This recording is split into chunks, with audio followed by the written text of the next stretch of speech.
For some of you, you've never played this type of music before, and it does, like any type of music, have a specific structure. Once you learn the structure, you can then play with the structure and go outside of it, but it helps to learn the basics first. So that's really what we need to do. So your typical traditional jazz band is going to have usually 3 or 4 horns in the front line, and pretty much represented by the 4 horns we have here today. The leader of just about any traditional jazz band is going to be the trumpet. Trumpet players? Trumpet players? Yeah. You gotta hold that up high. Higher. You are trumpet players. Everybody else, they are the leaders. When you're playing the melody, a lot of the times I think about the lyrics to the song. And when we think about the lyrics, we want to think about how we would sing them. And that's what I try to do through the horn, and that really helps you with your phrasing. So you're not breathing halfway through a phrase. You're not going to go ba ba ba ba ba ba, and you're going to breathe in the right space when we're thinking about. We're sharing the stage with 3, sometimes 4 other people. We want to make sure we leave them room to have a place to play. The other thing too, if you noticed, he's, like I know we were clicking our fingers, but it wasn't necessary. He plays great time and it swings. So it gives us all something else to hang off. He sets the tone of the song right from the front. He also sets the dynamic level, the attack, and what's going to happen. So we need to clue into what he does so that we can be on the same page and approach the song in the same fashion.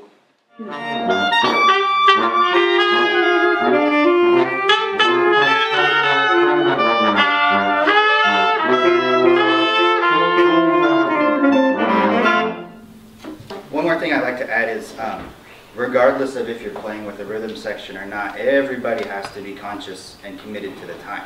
And so that's also a really important part to staying together.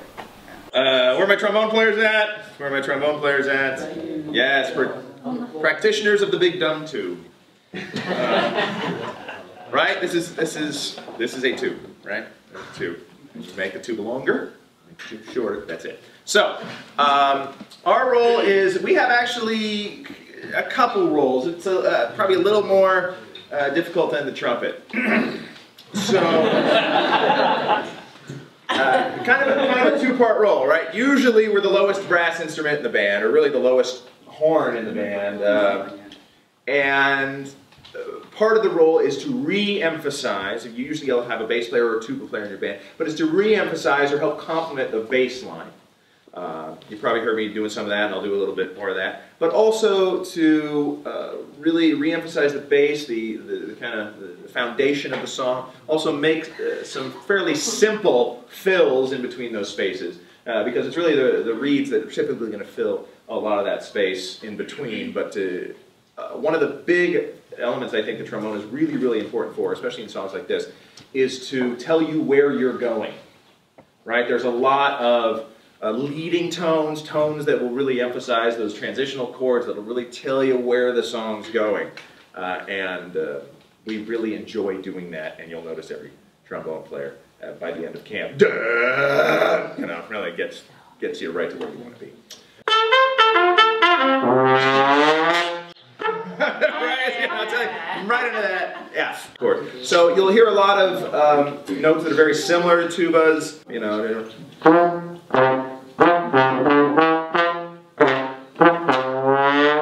You can have some spaces where you can fill, not a lot, right? You're sharing the stand.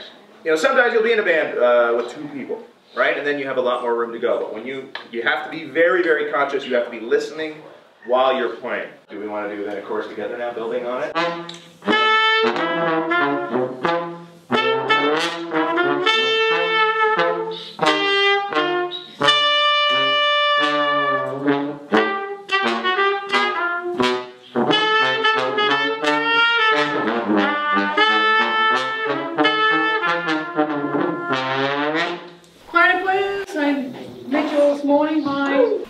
So the role of the clarinet really is to harmonize and embellish what the trumpet is playing. And of course, as Greg mentioned, we're all playing in a front line of maybe 3 to 4 people. So again, listening, the key ingredient to playing jazz is listen, listen, listen. because if you don't listen to what the other instruments are playing, you might, one, play the wrong chords, you might not key in on the time or the intensity or the articulations, but you also might stumble over what somebody else is playing. If they've got a nice line going, you might want to let them finish their line. So one of the first things that I try to do if a song has a natural harmony that this song has, then I'll try and hop on that harmony. So Ricky was playing, so I joined him on.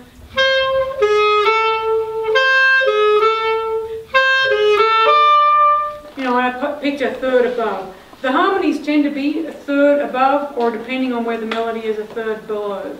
Now you can, depending on the song, you can harmonize the whole way through, or you can, you know, play a little bit of harmony and then embellish. I mainly need to know the chord structure, as all these guys need to know of the song. Whether you just know that by ear and you can hear things changing, or whether you learn the song and look at the chords, and a lot of you guys will probably be looking at the chords this week because you've never seen these songs before.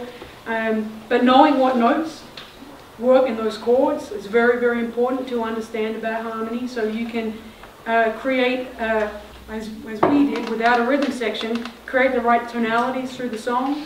It's changing. So if I was on my own, I may join Rick maybe for the intro and go, you know, and join him in a harmony to whatever he's playing. I should probably play a bit higher than that, and then go.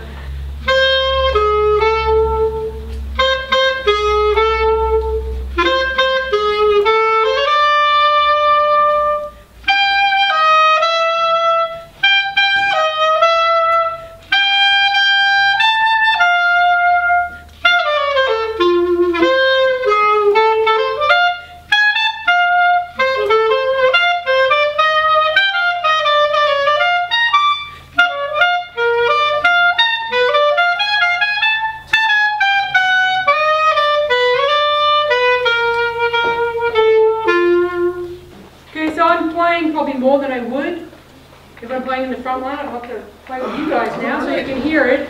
But I'm really spelling out with my knowledge of the chords, the chords that are changing. So a clarinet player, even if you're not playing in harmony with a trumpet, aim for those thirds of the chords. Figure out whether it's a major third or a minor third or what it needs to be. Aim for those tones, unless the melody has that note. You don't want to be playing the melody. That's one thing that happens here a lot at camp, is that all the, you know, a lot of the melody starts getting doubled by all the front line, and we don't want that. This style of music depends on like 3 or 4 or 5 equal parts but different parts. So that's why we have this demonstration, so you know your roles. All right.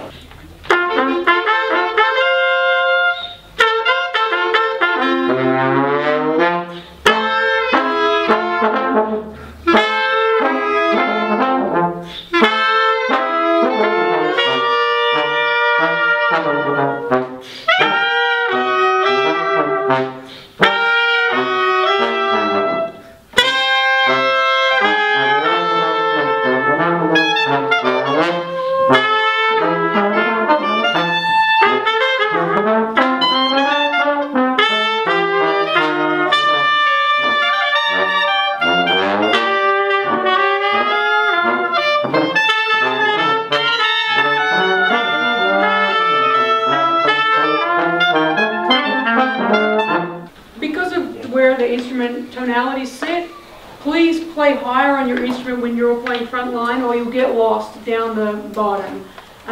Because otherwise you're going to be in the area of the trombone and the trombone and the tenor saxophone, and you can actually get down pretty low on the clarinet, but you'll be lost. So when you're playing this style, you know, frontline ensemble, go up there, unless there's a, you know, like maybe on a ballad would be a time when you might not do that, but really try and keep your voice heard by staying high. Saxophone players. We have a really complicated role. In terms of the front line on the totem pole, we're number 4. I don't know why. We have to kind of be the in-between, back and forth between trombone's role and the clarinet's role. So we're going to be doing a lot of harmonizing, but we don't want to step on any toes. We're very, very conscious and courteous. So stay away from the thirds because clarinet players tend to really like those notes. So maybe the fifths, seventh, and sometimes even the ninths are really good notes to harmonize if you're going to kind of do what they were doing. You just kind of want to have that really pretty stacked, nice triads. So fifths are really cool to play. Another thing you want to do is connect phrases like the trombone player does. You're listening to 3 other people and you just have to be conscious of what they're playing and just color on top of it. Your color, your trombone, you're everything. When I play, I'm honestly just listening to all 3 of them. Trumpet player sets the tone and that's the type of style I want to play. Trombone is connecting phrases and playing the bass line. You're welcome to do that too every once in a while, and you're also adding more color just like the clarinet. So anyways, I would love to give you an example with you guys. All right.